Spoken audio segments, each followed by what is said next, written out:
तो आज हम आपके सामने डिस्कस करेंगे चार्टर एक्ट ऑफ 1813। तो अभी तक क्या चल रहा था, अभी तक ईस्ट इंडिया कंपनी की मोनोपोली चल रही थी ट्रेड में।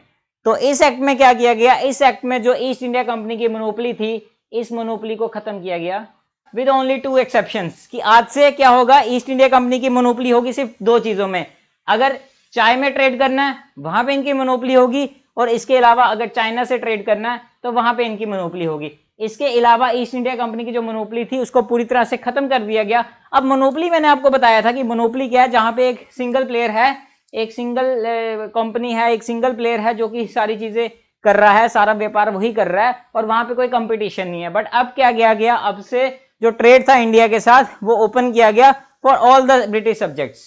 तो कोई भी ब्रिटिश कंपनी जो है, कोई भी ब्रिटिश सब्जेक्ट जो है वो यहाँ पे आके ट्रेड कर सकता है।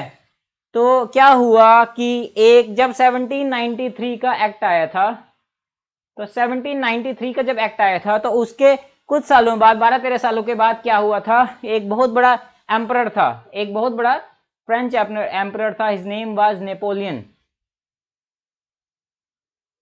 His name was Napoleon Bonaparte. अब इस नेपोलियन बोनापार्ट ने कुछ ऑर्डर इशू किए थे जिनको हम बोलते थे मिलान डिक्री एंड बर्लिन डिक्री।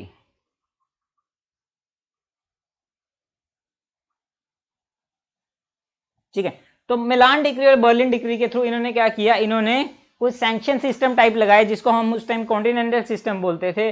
और इसने क्या किया, इसने जितने भी यूरोप था उस यूरोप को क्लोज कर दिया गया टू द ब्रिटिश ट्रेड। तो ब्रिटिश इकोनॉमी जो थी वो इससे काफी तरह से डिस्ट्रॉय हो गई। तो कंपनी के पास इकोनॉमी जो थी जैसे उनकी रुइन हो रही थी, तो एक ईस्ट इंडिया कंपनी थी बेचारी जो कंपनी को टैक्सेस पे करती थी।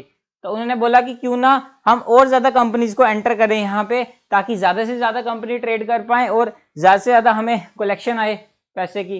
तो इसलिए इन्होंने क्या किया, इन्होंने जो ईस्ट इंडिया कंपनी की मोनोपोली थी उसको खत्म कर दिया और बोला कि भाई आज से कोई भी यहाँ आके ट्रेड कर सकता है। तो एक और इंपॉर्टेंट पॉइंट जो इस एक्ट में हम डिस्कस करेंगे कि इस एक्ट ने क्या किया, इस एक्ट ने सोवरेनिटी को असर्टेन किया। किसकी सोवरेनिटी, ब्रिटिश क्राउन की, over the companies territories in India. और साथ ही साथ इस एक्ट ने परमिशन दी किसको, क्रिश्चियन मिशनरीज को। इसने क्रिश्चियन मिशनरीज को भी अलो किया ताकि वो भी इंडिया एंटर करें और यहाँ पे आके अपने धर्म का प्रचार करें। तो क्रिश्चियन मिशनरीज यहाँ पे आए, दैट इज इंपॉर्टेंट। तो इस एक्ट ने साथ ही साथ क्या किया, एक प्रोविजन रखा कि हर साल अब से 1 लाख रुपए एनुअली स्पेंड किया जाएगा on the education of Indians. तो इंडियंस को एजुकेशन दी जाए,